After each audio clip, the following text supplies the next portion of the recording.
Hey, everybody. Welcome back to the YouTube channel of the Paid Search Podcast. Chris, it's the first of the month. Bone Thugs in Harmony. How are you doing? I'm good. Were you about to explode there? So excited. We have some exciting news, YouTube, to share on the podcast. And you guys, we're not going to tell you yet, but yeah, Jason's about to explode. Why would YouTube people care? That's true. If you're a YouTube person, you do not get off YouTube. It's just all yeah. day. And then you cash your welfare outside. And then you come back in and watch more YouTube. But we appreciate the views. 500 plus subscribers, Chris. Are we going to get to 1,000 before they cut us off? Sure. I don't know who's cutting us off, but demonetized. No, gosh. You got to get to 1,000 now for them to monetize your ads. So, guys, today we're talking about reporting. It's a question on the minds of everyone related to AdWords, Chris. What do people's reports look like? It's always interesting when a client comes over from another agency and they send you the old reports and you're like, what do we have here? And then it's nothing that it's exciting. It's all the same. I try and get it exciting when I talk about them to my clients, but yeah, it's always kind of like, well, but yeah. All right. Well, you ready to go? Yeah. I'm ready. Do it. Hey, everybody. Welcome back to the Paid Search Podcast. My name is Jason Rothman. My co-host. I'm not joined by him. He's my co-host, Chris Schaefer. You didn't even start it the way you were supposed to. You know what, Chris? Because I'm going to give everyone a gift. I said if you guys could get me to 50 reviews on iTunes, I would give you the biggest, loudest, manliest yes you could ever imagine. And then I thought, I can't get any more manlier than the great Chris Schaefer. So I thought, Chris, why don't you give us your absolute best yes? I don't know. It's not me that they want. They want your yes. That's what everybody. Yes! Oh my gosh. That was great. That was 50 reviews, baby. Nice job. Thank you guys. We've been waiting months for Jason to blow his voice out in the first 20 seconds of the episode. That was it. Thank you guys. We've been counting and we've been watching. Thank you so much. And the reviews are really showing up. Thank you for posting those on iTunes. And Jason has a special one. If he can get his voice back, he has a special one to read for everyone that we really appreciated.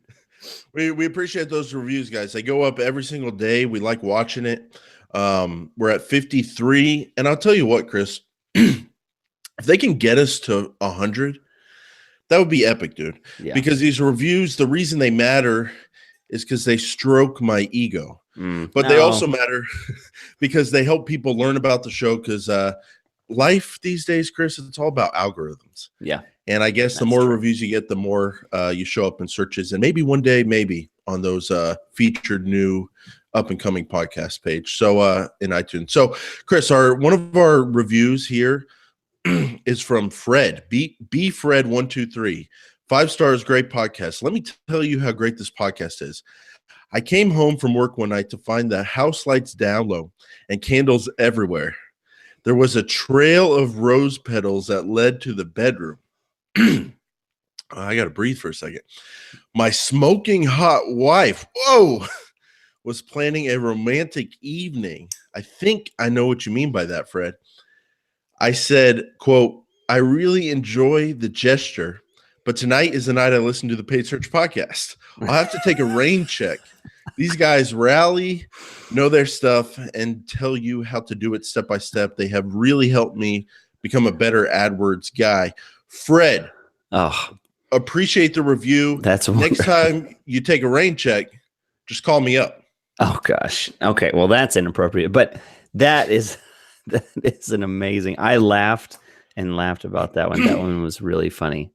That was hilarious. I appreciated that one. And we've got other ones to share, but I think we're going to hold off because we're going to get straight to the meat of the episode. Reports. If Jason can talk, we're going to talk about reports. Jason, do you still have your voice with you? You know what that J stands for, Chris, on my cup?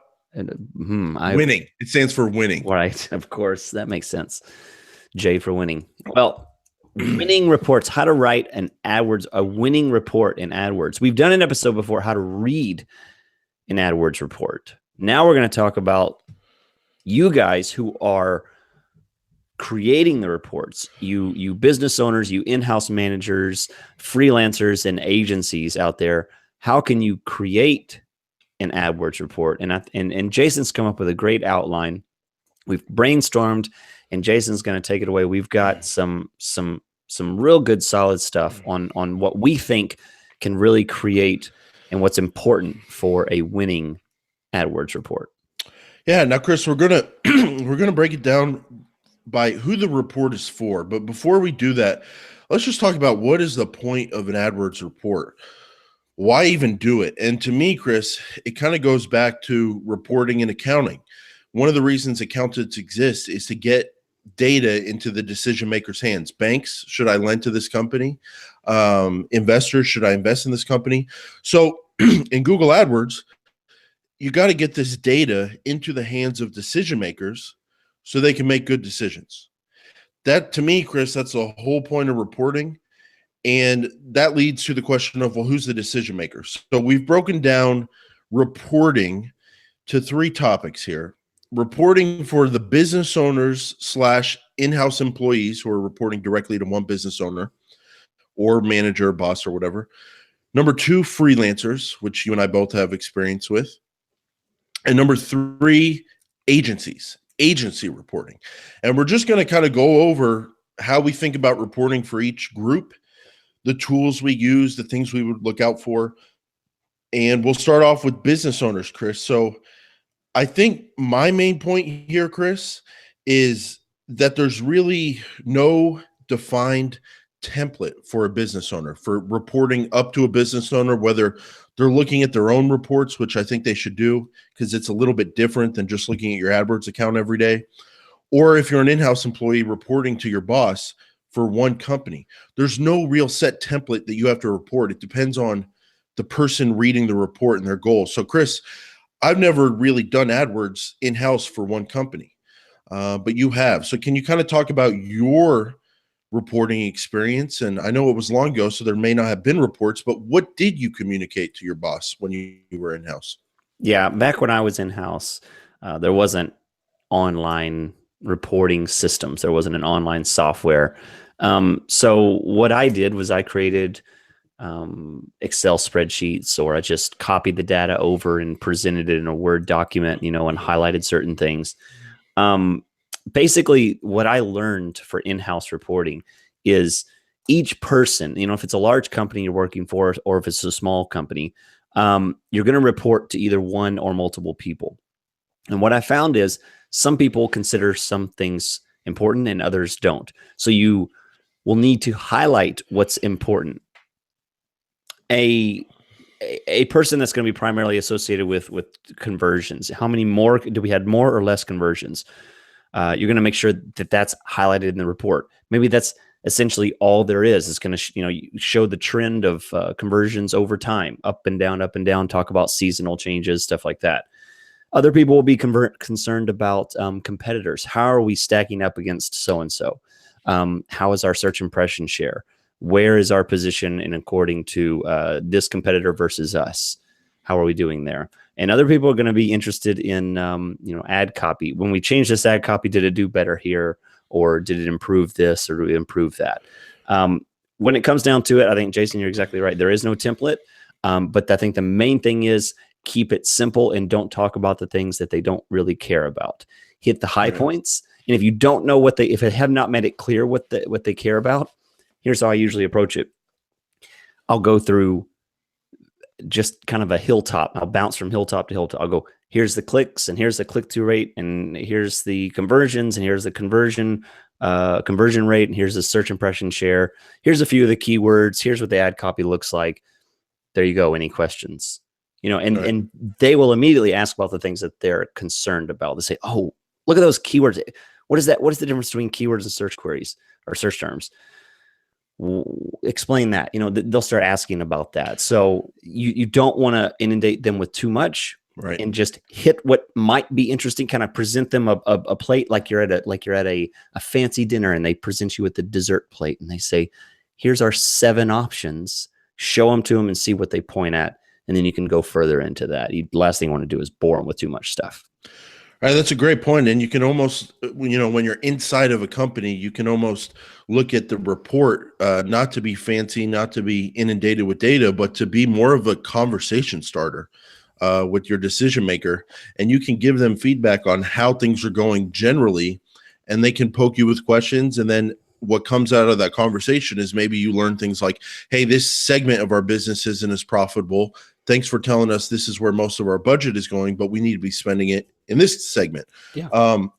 For me, Chris, if I was in-house, what I would be doing is going to AdWords, downloading my data columns, like at the campaigns tab, ad groups, keywords, search terms, and also ads, downloading it to spreadsheets, removing the grid lines, and I would not focus on long tail data and have huge long reports.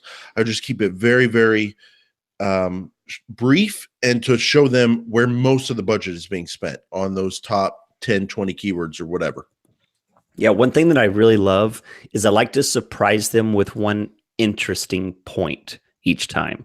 So I'll say, here's the clicks, here's the click-through rate, here's the conversions. And then in the end, what I'll say is, don't know if you're interested, but you may be surprised to know that 80% of our conversions come from mobile. They're like, wow. They're thinking, wow, maybe I need to talk to our mobile guy, our mobile web developer, make sure we're optimized for our website. And then another month you talk to them and you say, I don't know if you noticed, but our biggest competitor XYZ is shares our ad impression share. They're there 90% of the time, but we outrank them 85% of the time. Right. They're like, oh, okay. Those little tidbits about search impression share, about device type, about competitor analysis, those kind of things aren't typically going to be on a report, but they're really interesting tidbits that would be way too much information all at once.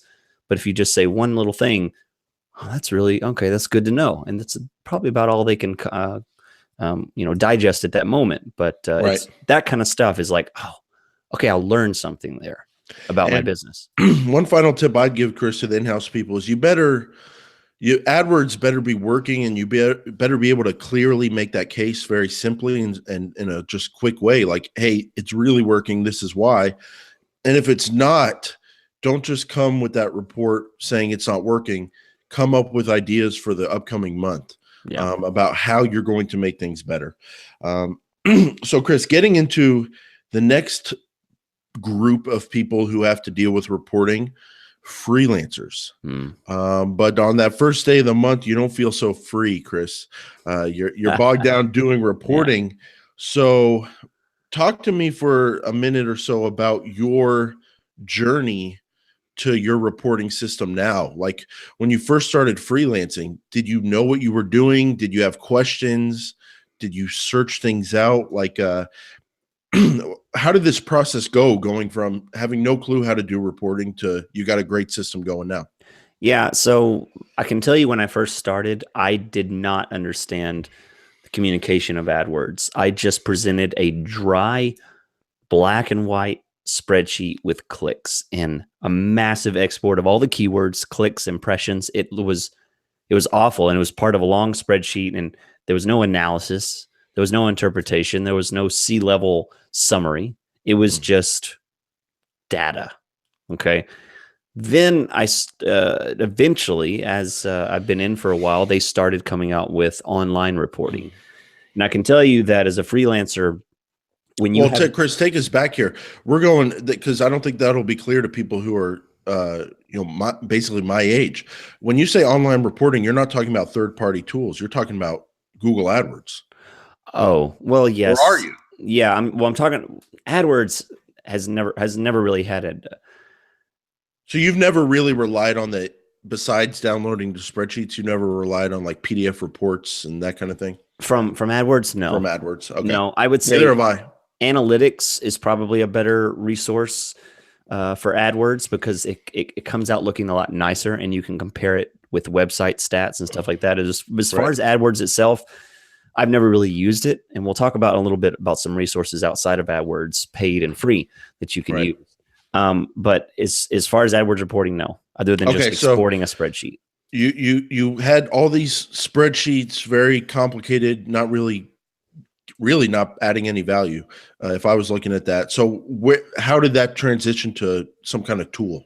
Yeah. So what you'll find is when you're a freelancer, you'll have Jason, I know you can relate. When you first get started, you'll have 5, 6, 7 clients, and those are your babies, right? You spend way too much time managing those on a day-to-day basis.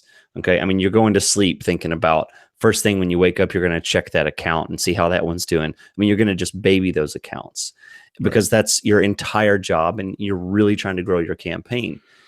So what you'll find is you don't necessarily need these large reporting systems, these large paid reporting systems, because you only have 5, 6, 7, 10 clients, something like that. So what you'll need to do is you'll need to create something much more manageable, something that can get the message across, because you are so intimately familiar with each of these accounts. You know how to communicate that effectively because you probably have a very personal relationship with the business owner or whoever your point of contact is. That's what I found as I started growing. First, it was just massive amount of data. Then I started realizing I can really personalize these and make these important to each individual client. And then we'll talk later about larger scale stuff. But when you're in the mid-level freelancer, you have a couple clients, what you're going to look for is something that is simple enough that you can template everything. Okay. And it's not going to be something that you're going to need to buy at a scale, that's cost thousands and thousands of dollars. There's no need to go out and buy large reporting systems that agencies would buy. If you're a freelancer, there are much more reliable sources that are templatable, that you can build very simple things with them. So if you've got 5 to 10 clients, are you saying set up some kind of like Excel template or something where you can just plug in the number and already have the word clicks and conversions written out? Yeah, I would. Okay. I would say that there's a lot of value in being hands-on at the beginning and kind of writing this stuff, because there's 2 things you're going to need to learn to communicate to your clients. I think is important, because I learned a lot of that talking and explaining. That's where I first started realizing that I like to do training, is because I do a lot of teaching. When you do reporting, you essentially are doing teaching, because you're having to explain and coach the person through this report and explain how it's working for them, what this means, why this is good, why this is bad. So I would encourage hands-on. And if you have a big automatic reporting system, you're not really ever going to get your hands-on in that report and make it feel really custom to that person. So for 5 to 10 freelance clients, you're basically saying that's basically like reporting in-house for 5 to 10 people. Yeah, I would say so. I mean, what about you? I mean, do you feel like you really, I mean, when you were at the point where you just had a few clients, you really had to nurse those clients and make sure you kept those as you continued growing? Well, it's just like you're saying, there's probably something out there like a reporting software to automate things, but you have so few clients and so much time that it's never really a problem, and you're not making a ton of money, so you're not interested in spending money. Right. But I would say I'm the same way. The one thing I did early on when I had 5 to 10 clients was I had a lot of commentary, and it really slowed down the process. And looking back, I think when you have 5 to 10 clients, a little commentary is good, but I don't think you need 2 paragraphs. I think really you could just hit bullet points like, hey, you missed 7 out of the 20 calls this month in the call details. Here's a screenshot of it. Answer your phone. Hey, we've been spending the full budget. We have a great CPA. We could be spending 30% more. Do you want to increase the budget? Just like bullet point items to point them in the direction of that. But quickly, Chris, if you're a talented freelancer, you will go from 5 to 10 clients to 20 to 30 and 50 and up. You will be in demand. And once you get to that point, this commentary thing, this handwritten reports using your own little template that you made using something like Word or Excel, it's not going to cut it anymore. Your reporting day will start running into the second, third business day of the month, and it's horrible. So at that point, I like using a tool. And there's three things you got to focus on here. Number one, speed. If you got to get 30, 50 or more reports out in one business day, you got to do it with speed. The second thing is templates. If you make one report and send it to 50 clients with their own data using a tool, that's a lot faster than making a ton of different reports or 50 customized reports. The third thing is automation. And there's a couple softwares that I've used, Chris, Optimizer and Report Garden. I recommend them both for reporting. And those are like a freelancer's best friend. You can set up template reports so you can get the data that you want to get to your freelance clients. And then you can apply those templates to your different accounts. And you can also automate those reports. And so you can wake up in the morning on the first of the month and your reports will go out without you even having to do anything. And if you scale a freelance operation, that's the point you've got to get to. And those two tools can do it. Yeah. What about you, Chris? Yeah, it's for me. And I think, Jason, I don't know if we're at the point where we're going to start naming some names, but I'll say one of my first areas that I went into was a reporting engine called Swydo, SWYDO. Swydo.com. It's or Swydo. I don't know how it's not English, but essentially they do a great job of having very customizable reports. I used them for a long time before I moved on to a different system when I was first getting started. And you can make very colorful, nice reports. And these reports worked really well for me. And Jason, you're exactly right. There comes a point when you can no longer devote an hour or 2 hours to writing these very thoughtful, long reports. And now, Chris, you mentioned Swydo. I'm going to talk about Optimizer and Report Garden again. These things are cost effective. And again, if you're going from 15 clients to 50 plus, use these tools, make a template report, make a handful of templates depending on your different clients, and send them out, apply them to your different accounts and automate the thing.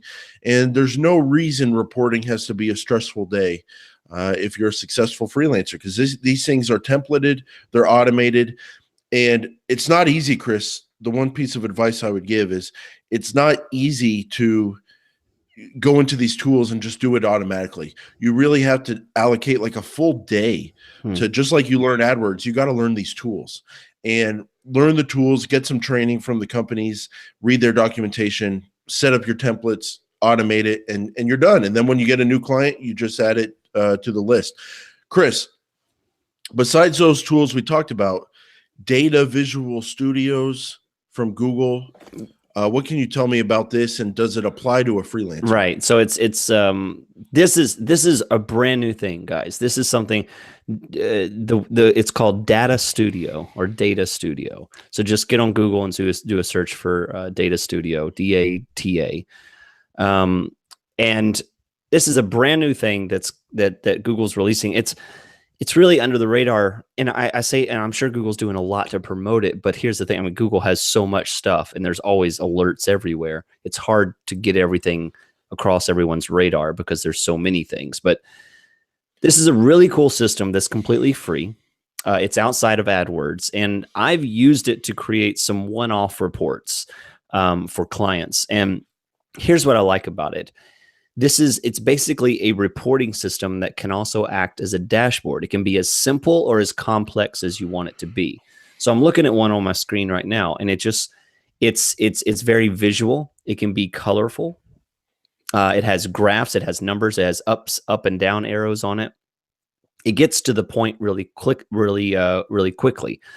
And there's a lot of customizable features. And what's really cool is, first, it's free.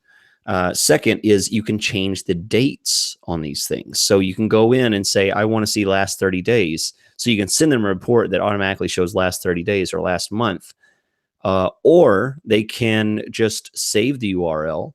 And when they want to see what's going on, they can change it. And I go up to here and click the top right and say, just show me last 7 days, and hit apply. Wow. And it changes it automatically in that same format so they can see those numbers. I'll tell you, AdWords with the old interface, the new interface, I don't care what interface. If you're not an AdWords pro, if you not in it every day, it's overwhelming. And there's always things popping up. There's always alerts that you don't understand.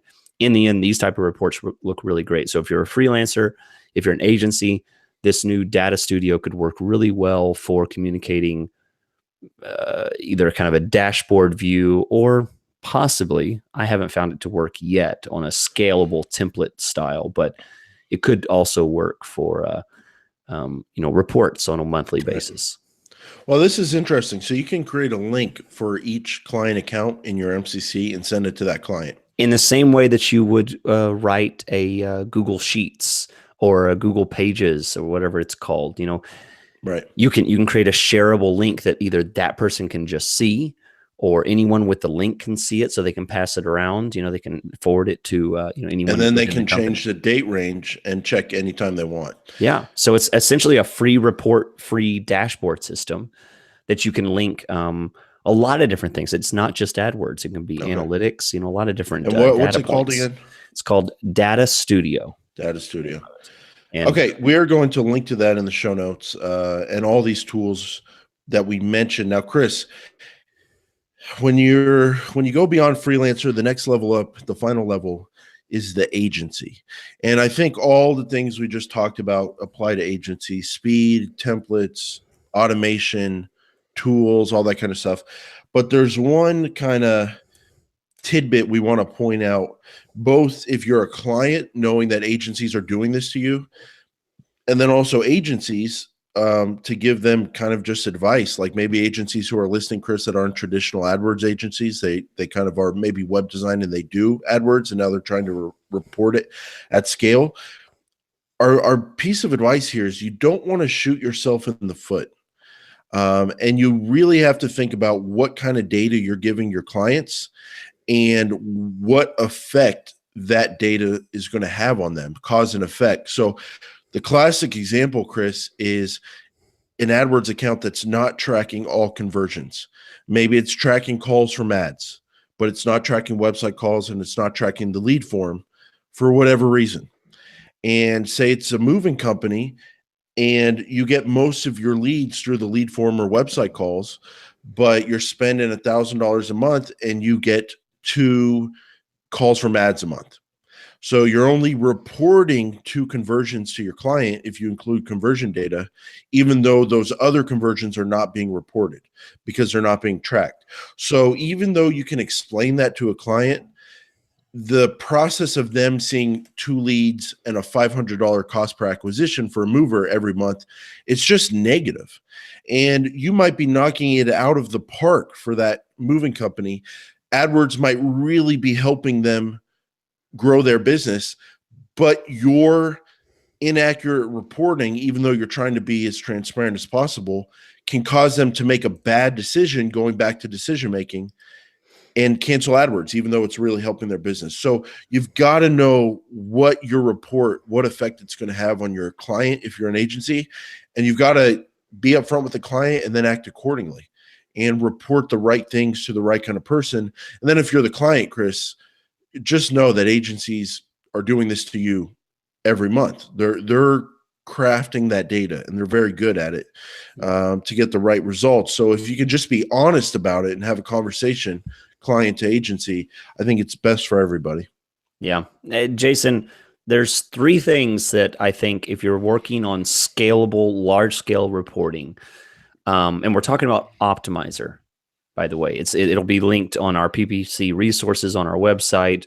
Also, Jason will put it in our show notes. But Optimizer, I think, is what point we're at now. Talking large scale reports, hundreds of reports going out or somewhere around there. There's different levels you can buy. But Jason and I both like to use that. We like that tool. And whenever I'm thinking about scaled reports, one of the things that I really focus on are 3 things. Number 1, cost per conversion. Jason, I think you have it exactly right. If you're not tracking every single conversion, and very few of my clients track every single conversion because it's impossible to have a fully closed loop. Sometimes even if you have online purchases, somebody will call and then purchase over the phone. I mean, there's a lot of loopholes there that can get lost. So cost per conversion, cost per lead is a very dangerous one to put, because you might have a slow day. Imagine in December for a B2B business. Yuck. I mean, those cost per conversions can really go up, and they look horrible. If you sent someone a report that said $400 cost per conversion, I wouldn't want that on the first page. So consider sometimes leaving that off, because it's not always accurate and it really paints a bad picture, like Jason said. Right. Number 2, search queries. If you show search queries, which I encourage you to do, because it's very transparent for you to share that information. I think it's important, but don't share 100 of them. Don't share 200 of them, because that will expand your report and make your report extremely long. We're talking hundreds and hundreds of very boring, repetitive search queries that have one impression, one click. This is not informative for the client. And then number 3, keywords. Don't show all your keywords. Not because it's a secret. I'm not implying that you need to keep your keywords secret, but because this information is, again, not valuable to the client. And when you think about scalable, you need to think about the big clients that spend $20,000 and the smaller clients that spend $2,000. You need to consider, don't build your reports at the level of the 20K and expect the $2,000 ones to fit that same report template. Right. You need to be aware of how that looks. So don't have 200 keywords listed. You might need to have a percentage. Think about, maybe the top 15, top 20, something like that. So that's how you can keep those scalable ones safe, and they don't completely get knocked out by the huge scale difference between each of your clients. And Chris, it's all about cause and effect. I mean, if an agency shows a client 100 keywords, that's 100 different things for a client to worry about and ask the agency questions about. And if a keyword got maybe 3 clicks, Chris, and it spent 2% of the budget that month, and why are we talking about it? It's not helping us to focus in on if that keyword should be paused, or if it should be broad match instead of phrase match, or whatever. The more data you give, the more the conversation the bigger the conversation could get. But that's not a good thing, because you got to focus on what's making a difference in the AdWords results. And that's the stuff that's spending all the money. And usually that's only like 10, 20% of the keywords at most. Yeah. I had a great conversation with a client today he's a brand new client. He just signed up today. He does passports. And he told me, Chris, weirdest clients. I know. It's really weirdest cool clients. Have you never heard of a mover or a divorce lawyer? No, or I don't get them. Man. I'll leave them all to you guys. You and Walt can have all those. But hi, Walt, by the way. So whenever I talk to this client, he said, Chris, I don't want to talk to you every month. I don't want to talk to you every week. I would prefer not to talk to you ever. I just want to know that the campaign is doing what it should. And he said, here's the one thing I want to know. I want you to meet my CPA. I want you to meet my cost per acquisition goal. If that's met, we don't need to talk, because I don't care, as long as that's being done. If you can communicate that, find out what that hot button is for that client, communicate that it's happening. You immediately, we're talking to the agencies here and freelancers, you immediately reduce the amount of time that you need to spend on the phone explaining these long conversations about why you have this one random keyword in there, because they're not necessarily mad about the keyword. They're just nitpicking your campaign because they're not happy with what you're doing. Right. I've got a carpet cleaning client, Chris, and he doesn't care about what the ad copy looks like. He doesn't care what the search terms are. It's same thing. How many calls did I get for the cost? So every day he gets an automated report showing him the cost. Very simple for him to look at. He emails me back how many calls we got. We keep track of the CPA, and it works out, and you don't waste your time on things that don't matter. So I think the big thing for agencies, Chris, is consequences, knowing what's going to happen when you send out different types of data, and sending out the right types of data to help your clients get the most from AdWords. Now, Chris, that's reporting. And we didn't give any kind of set template. We didn't give any strict rules. It's more about these are guidelines that we recommend, and then go with what works for you. The way you report is probably a lot different than the way I report, but the end goals are the same. And so that's it. So Chris, little bits of show news here. We got new artwork. I've been working with my designer a long time. I got the design done. She said she had never worked with someone as good looking as you. Oh gosh. And it was a pleasure Why? to draw and paint you. All right. Okay. Well, So I she do. she wanted me to pass that along. Okay, I do like the artwork. If if you're on Twitter, you're on Facebook, you're on YouTube, whatever, you'll see it. It's two happy guys just glowing and ready to talk to you about AdWords. I like that it communicates that. It's just big smiles. Jason's got his nice shirt on. I've got my ugly red T-shirt on. I think it personifies us very well and shows the friendliness and the excitement that we try and communicate in this podcast. So, AdWords can only be so exciting. We appreciate you guys for listening because, goodness, who can listen for, 30, 40 minutes to two guys talk about numbers? Well, Chris, if you do want to listen, I got good news for you because now we've gotten so many complaints about this. Now, every single episode that we've ever done, all 90 of them, are available on your podcast players like the Apple Podcast app, iTunes, wherever you listen to podcasts. You should see all 90 episodes in there. And going forward, those ones are going to stay in there so you can listen to every episode the way you like to listen to episodes. Episode 4. So that means episode 4 is out there. Episode 6. Episode 1, yeah. Episode 1, 6, 4, 12, all that old stuff. I went back and listened to episode 1. Hello, ladies and gentlemen. This is Jason Rothman. Welcome to the Pay Search Podcast. And then like a couple of weeks afterward, he's like, "Hey!" It starts to form. The scream starts to form. It's really funny. You can go back and listen to those old ones because it's. I think we had a conversation right after we recorded our first one, or the next week. I was like, Jason, let's take up the energy a little. And you got a little offended. That's all you got to say to someone. You got a little offended, I think, and you were like, you just took it overboard. From there. I've always regretted that I said more energy because now my ears burn every time we do the podcast. But you get what you ask for in life, Chris. And what I'm asking for is to get out of here, to be done with you this week. But next week, we will be back with episode 91, Chris, rounding the bases to the big 100. Yes. All right. Well, as Jason leaves the room, as he so loves to do, thank you for watching. Thank you for subscribing and yelling loudly into the mic. Thanks so much, Jason. We will catch you guys next week.